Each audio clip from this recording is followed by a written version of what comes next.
இல்லை என்று சொல்லும் மனம் இல்லாதவன், ஈடு இணை இல்லாத கருணை உள்ளவன், இன்னல் பட்டு எழும் குரலை கேட்கின்றவன், எண்ணங்களை இதயங்களை பார்க்கின்றவன்.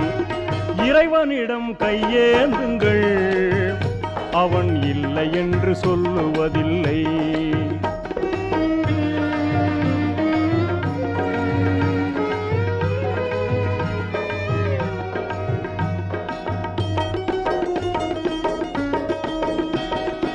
ஆசையுடன் கேட்பவர்க்கு அள்ளி தருபவன், அல்லல் துன்பம் துயரங்களை கிள்ளி எறிபவன், பாசத்தோடு யாவரையும் பார்க்கின்றவன், பாவங்களை பார்வையினால் மாய்க்கின்றவன்.